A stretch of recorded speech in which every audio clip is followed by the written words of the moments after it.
Come one, come all, step right up and be amazed by our next act.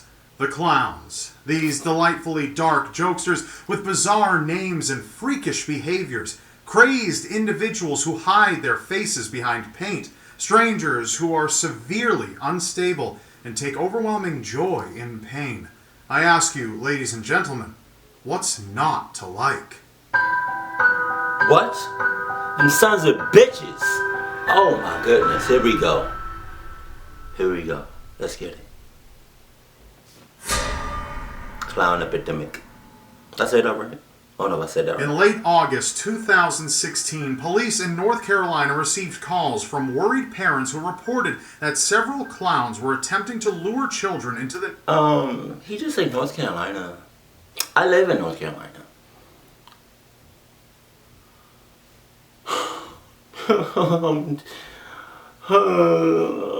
No.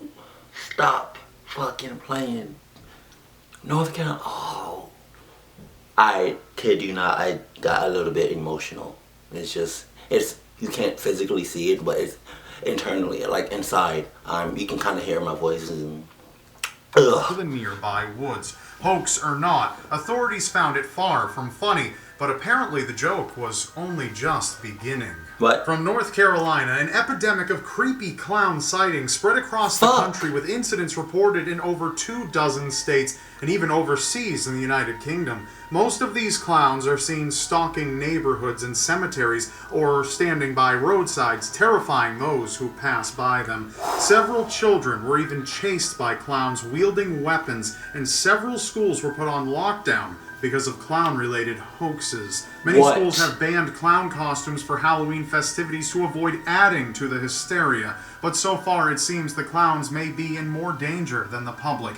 After sightings began near Pennsylvania State University, a large group of students gathered to embark on a massive clown hunt. And recently, one clown was beaten by a group of people he'd been following. But who are these clowns and why are they appearing now? Most believe the rise in sightings has to do with the upcoming Halloween holiday, but theories have ranged from a viral marketing campaign to a clown cult to a social media craze making its way across the globe. But why do so many of us fear clowns? Psychologists say it's written in our genetics. To survive as a species, recognizing safe, friendly faces is crucial. But because clowns have distorted and exaggerated features with grotesque smiles or frowns frozen in place, we can't know whether they're harmless or intend to do far more than frighten us. Yes, bitch. Yes.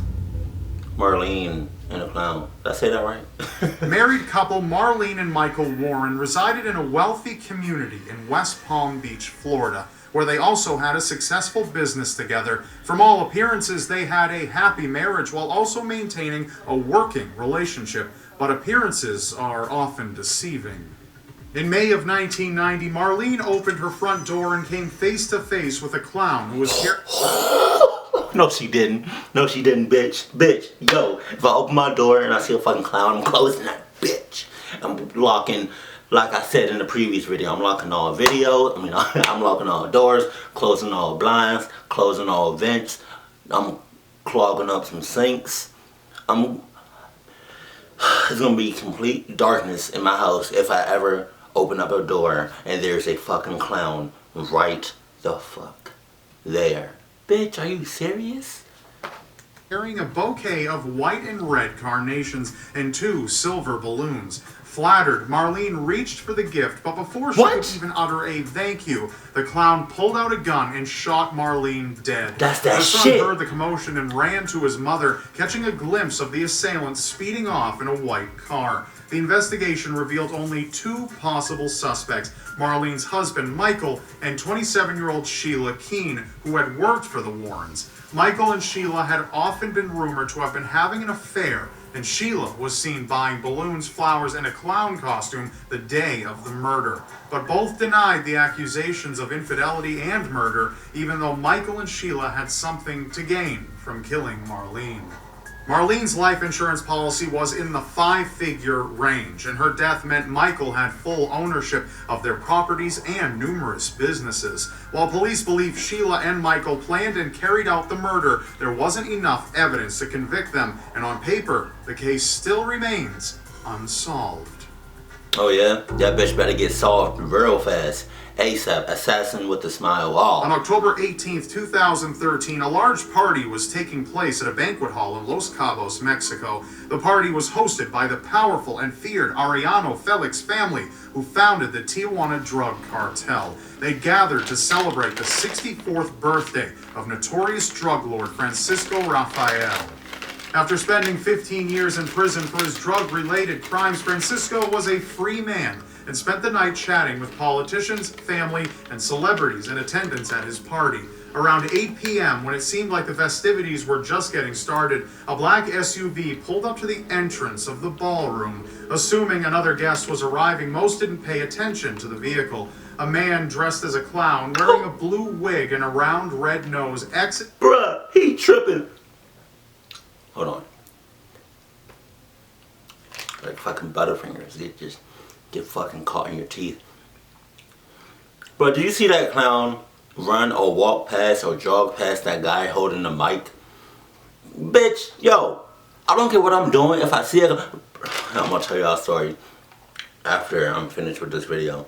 But I don't care if I'm seeing, like, I don't care if I see it, I don't care what I'm doing. If I see a clown, I'm dropping anything that I'm doing.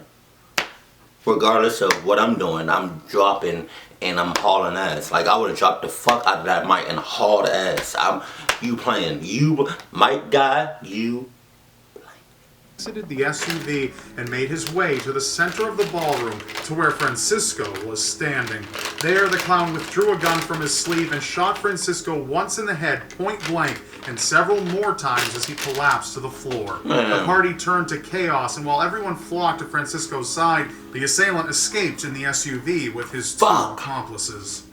Years later, no official suspect or motive for the murder has been definitively determined. However, authorities do believe that the crime was more than likely orchestrated by a rival cartel for Francisco's unpaid debts and retributions. What the fuck? Eamonn Carlock was regarded as an upstanding citizen in his community of Springfield, Illinois. A former minister and youth counselor, he also served on the police force at one time. But beyond work, he also enjoyed performing for children in Sunday school as the Christian clown CLOWNS. But CLOWNS had more than just magic tricks up his sleeve. Oh yeah? Eamonn often visited orphan children as CLOWNS in countries around the world. In June 2007, he was returning from the House of Joy orphanage in the Philippines when he was stopped for a routine search by airport security. When searching Eamonn's laptop and camera, authorities were horrified to find dozens of pictures of naked children, and after raiding his home, they uncovered at least 21 more videos of child pornography. The photos showed Eamonn engaging in sexual acts with young boys, and after several orphans confessed that Eamonn had molested them, he was arrested and put in jail. That sounds While awaiting his trial, Eamonn's health declined significantly. He often refused to eat his meals, and his kidneys eventually began to shut down. On November 15th, 2007, Eamonn was tased following a struggle with prison officials and passed away later that day. His cause of death couldn't be determined, and while he never stood trial, the evidence against him would have been more than enough to find him guilty. See, that's that pedophile shit. Like, a clown could be a pedophile. Like, you don't know. Pogo the Clown often attended various fundraisers and charity events and made the occasional appearance at local children's hospitals, bringing joy wherever he went. But behind the painted smile was a man who harbored dark and violent desires, a man named John Wayne Gacy. John, who was a father and who had married and divorced twice, was unsatisfied with his lovers, and he began preying upon young boys to fulfill his sexual desires. After sexually assaulting 2 teenagers in 1968, he was sentenced to 10 years in prison, but was released after just 2. And his violence only escalated following his time behind bars. Wow. In 1972, John brutally stabbed Timothy McCoy to death in his home before disposing of the body in the crawl space. During the murder, he experienced intense sexual satisfaction and decided that death was the ultimate thrill. Over the course of 6 years, John murdered again and again, luring young men to his home with promises of work before sexually assaulting and killing them. Occasionally, he would don his clown costume and assume his alter ego of Pogo while carrying out the murders. Authorities later connected many of the missing boys back to John, and his house was searched in December of 1978, where police walked straight into a nightmare. Investigators unearthed 29 bodies in John's crawl space and 4 more in a nearby river. A total of 33 victims. The killer clown was given 12 death sentences and 21 natural life sentences for his horrendous murders and died by lethal injection in 1994. While he was convicted of 33 killings, investigators believe he was responsible for the deaths of many other yet-to-be discovered missing boys.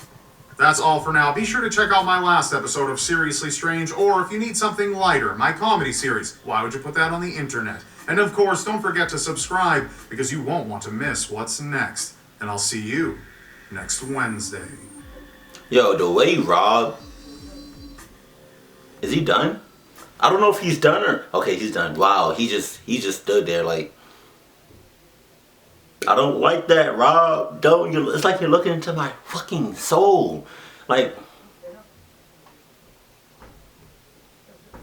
I don't like that, bruh. I just want to touch on a subject. What the fuck be going through people's heads?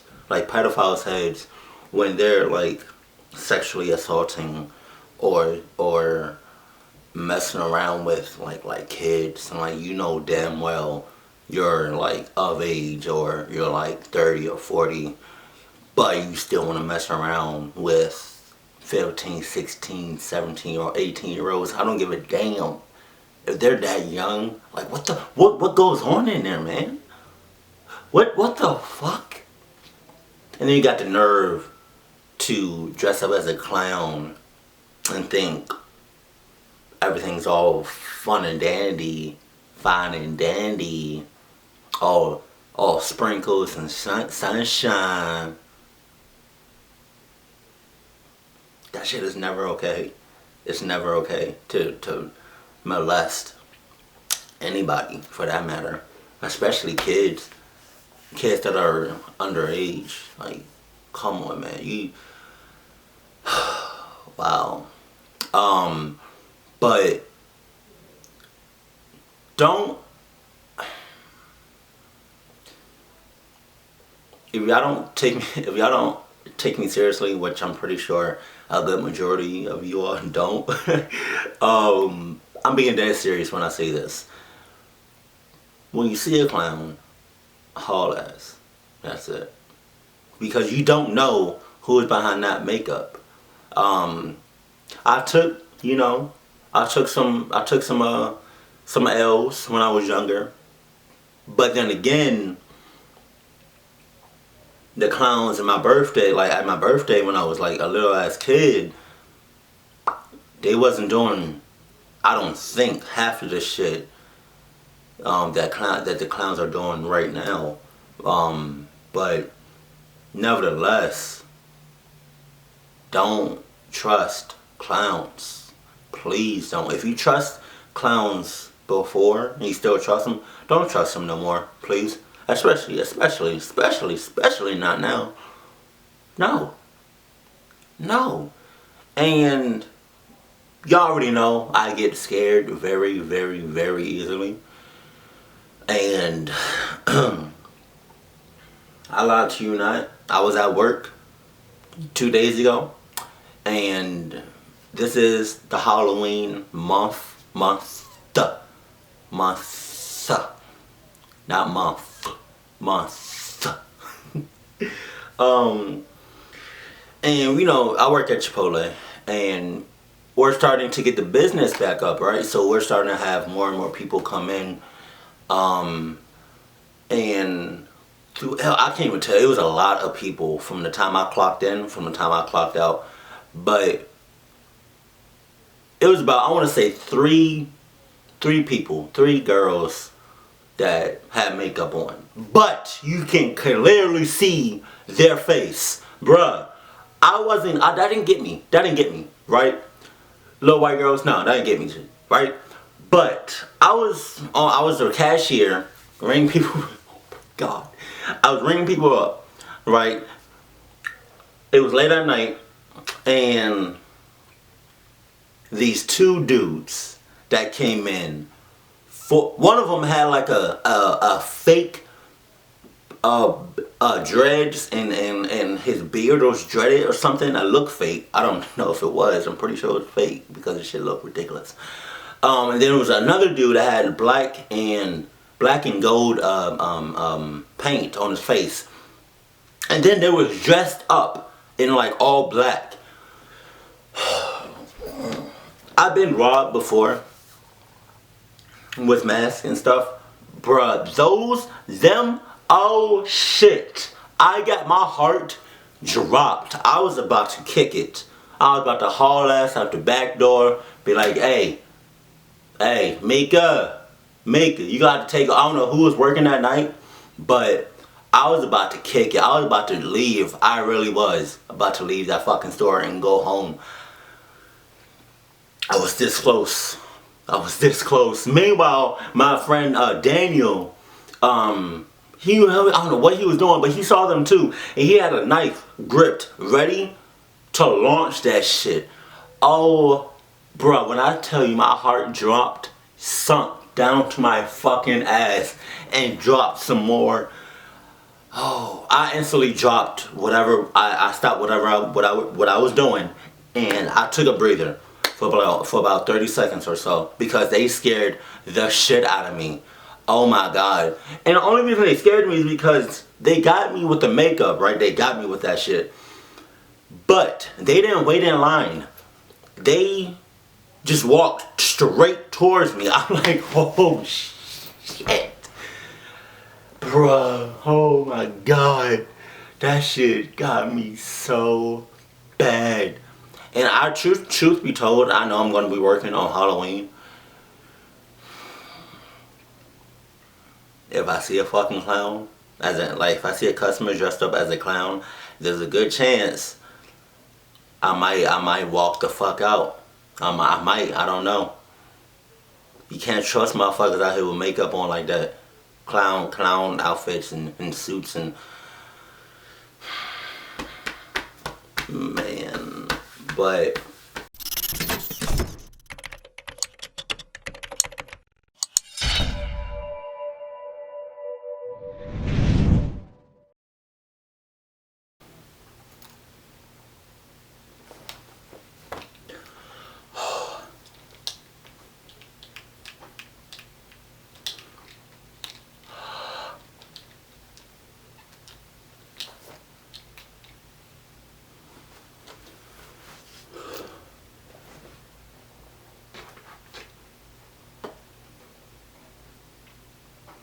So, come on.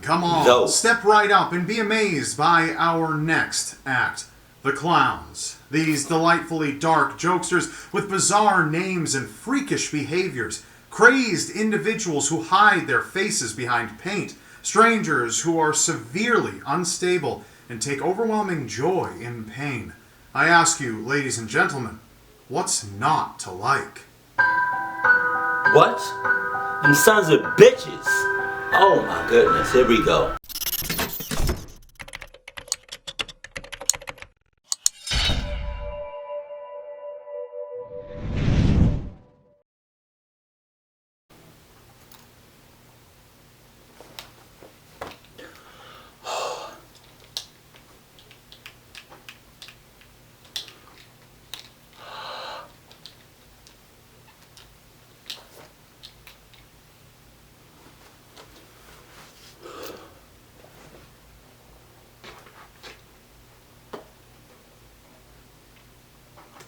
So, come one, come all, so, step right up and be amazed by our next act. The Clowns. These delightfully dark jokesters with bizarre names and freakish behaviors. Crazed individuals who hide their faces behind paint. Strangers who are severely